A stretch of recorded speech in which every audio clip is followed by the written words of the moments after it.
Hello friends, welcome to my channel.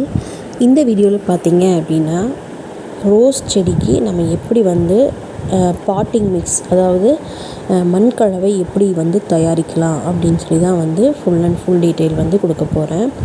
So இது பார்த்தீங்க அப்படின்னா நம்ம ரோஸ் வாங்கிட்டு 1 வீக் அதை எப்படியோ நிழலில் தான் வைக்கணும். ஸோ நிழலில் வைக்கிற நாள்லேருந்து நீங்கள் நோட் பண்ணிக்கலாம், சரிங்களா? நீங்கள் எதில் வைக்கிறீங்கனாலும் ஓகே. ஏதாவது நிலத்தில் வைக்கிறீங்கன்னா எதுவும் தேவையில்லை. ஏதாவது காய்கறியை நம்ம கழுவி போட்டுட்டு வந்தால் போதும் அந்த இடத்துல, சரிங்களா?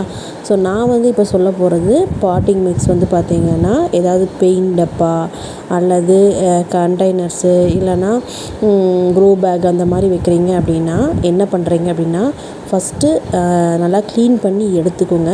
தண்ணி இல்லாமையும் பார்த்துக்கோங்க, சரிங்களா? தண்ணி இருந்தது அப்படின்னா நம்ம காய்கறி வேஸ்ட்டு போடும்போது அந்த இடத்துல புழுவெல்லாம் வந்துடும். ஸோ அதனால் தண்ணி இல்லாமல் பார்த்துக்கோங்க. தேங்காய் நார் அடியில் போட்டுருங்க, சரிங்களா? என்னவாக இருந்தாலும் சரி அடியில் தேங்காய் நார் போட்டுருங்க. அதுக்கு மேலே கொஞ்சம் மண் போட்டுருங்க. மண் போட்டு அதுக்கு மேலேயும் தேங்காய் நார் போட்டுருங்க. அடுத்த ஸ்டெப்பு, சரிங்களா? கொஞ்சம் கொஞ்சம் போட்டால் போதும். அப்புறம் அந்த தேங்காய் நாருக்கு மேலே நீங்கள் அந்த 7 days நீங்கள் இந்த நிழலில் வச்சுருக்கீங்க இல்லைங்களா, 1 வீக்கு, அப்போ நீங்கள் என்ன காய் யூஸ் பண்ணுறீங்களோ அதோட வேஸ்டேஜ் எல்லாம் இருக்கும், தோல் அந்த மாதிரி. ஸோ அதை குட்டி குட்டியாக கட் பண்ணி போட்டாலும் சரி, அப்படியே வாழைப்பழத்தோலெல்லாம் அப்படியே போட்டாலும் சரி, ஃப்ரூட்ஸாக இருந்தாலும். எதெல்லாம் போடக்கூடாதுன்னா எலுமிச்சை தோல், ஆரஞ்சு தோல் இந்த மாதிரிலாம் போடாதீங்க. நார்மல் ஃப்ரூட்ஸோடது, அப்புறம் இந்த சிட்ரிக் ஆசிட்டாக இருக்கிறதெல்லாம் போட வேணாம். ரொம்ப புளியோடது, புளி தண்ணி அந்த மாதிரி புளிச்சக்கை அதெல்லாம் போடக்கூடாது. ஸோ நீங்கள் போட வேண்டியது எல்லாம் பார்த்தீங்க அப்படின்னா உங்களுக்கு இந்த மாதிரியான இதுதான், சரிங்களா? வேஸ்டேஜாக வர்றது மட்டும் போடுங்க. அதாவது வெங்காய சருகு, முட்டைத்தோல், அப்புறம் பீட்ரூட்டு, கேரட்டு இதோட தோல் இதெல்லாம் போடுவீங்க இல்லையா?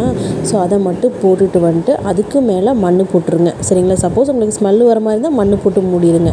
ஸோ அந்த இதில் நீங்கள் ரோஸ் பாட்டை வைக்கலாம். ரோஸ் பாட்டு மண் கலவையோடு அவங்க தரது பார்த்திங்கன்னா மேலே ஒரு சின்ன ஒரு பாட்டு மட்டும் தான் கொடுப்பாங்க. ஸோ அதனால் அதை போட்டுகிட்டே அதுக்கு மேலே நம்ம கொஞ்சோண்டு நம்ம வாங்கிட்டு வந்த செடியோட மண் கலவையை உடச்சி விட்டுட்டு, அடிப்பகுதியை உடச்சி விட்டுட்டு அப்படியே வச்சுட்டு அதுக்கு மேலே செம்மண் கொட்டி இது பண்ணால் போதும். நமக்கு ரூட் நல்லா கீழே ஃபார்ம் ஆயிடும். ஸோ எந்த செடி 3 செடியுமே நான் அப்படி தான் வச்சுருக்கேன். ஸோ இனி பார்த்திங்க அப்படின்னா நம்ம நிலத்தில் எப்படி வைக்கலாம், நிலத்தில் வைக்கிறத பற்றியும் நான் உங்களுக்கு போடுறேன். ஸோ நிலத்தில் வைக்கும்போது எல்லா செடியுமே நல்ல ஹைட்டு கொடுக்கும். பாட்டில் வைக்கும்போது உங்களுக்கு அந்தளவுக்கு ஹைட்டு கொடுக்காது. அதனால் நம்ம கட் பண்ணி விட்டு அப்படின்னா நல்லா ப்ராடாக கிளைகள் அதிகமாக வளரும், சரிங்களா? ஸோ அதனால் மண் கலவை இது மட்டும் பயன்படுத்தினா போதும். எந்த கெமிக்கலும் நான் போடலை. ரோஸ் நல்லாவே இருக்குது. வெயில் காலத்தில் மட்டும் ரொம்ப சேஃப்டியாக பார்க்கணும். அதனால் நான் வச்சுருக்கிற இந்த இடத்துல நீங்கள் வெயில் காலத்தில் வைக்கக்கூடாது. வெயில் காலத்தில் பார்த்தீங்க அப்படின்னா மழை காலத்தில் நம்ம இந்த இடத்துல வச்சா சூப்பராக இருக்கும். வெயிலில் நான் பாட்டெல்லாம் மாற்றிடுவேன். ஸோ அந்த வீடியோஸும் உங்களுக்கு நான் கொடுக்குறேன். ஸோ இந்த டிப்ஸ் உங்களுக்கு யூஸ்ஃபுல்லாக கண்டிப்பாக இருந்திருக்கும்னு நினைக்கிறேன். ஏதாவது டவுட்ஸ் இருந்தாலும் கமெண்ட் செக்ஷனில் கமெண்ட் பண்ணுங்கள், நம்ம ரிப்ளை போட்டுடலாம். அதுக்கப்புறம் பார்த்தீங்க அப்படின்னா உங்களுக்கு ஏதாவது டவுட்ஸ் இருந்தாலும் நம்ம கிளியர் பண்ணிடலாம், ஓகேங்களா? ஸோ ரோஸ் செடி எப்படியோ 1 வாரம் நிழலில் வச்சுட்டு அதுக்கப்புறமா நீங்கள் பிளான்டிங் பண்ணும்போது நல்லா உங்களுக்கு வரும். 7 days எல்லாம் உடனே பூத்துரும். பன்னீர் ரோஸ் உடனே பூத்துரும். நாட்டு ரோஸ் பூக்காது. பன்னீர் ரோஸ்க்கும் நாட்டு ரோஸ்க்கும் நிறைய டிஃப்ரென்ஸ் இருக்குது.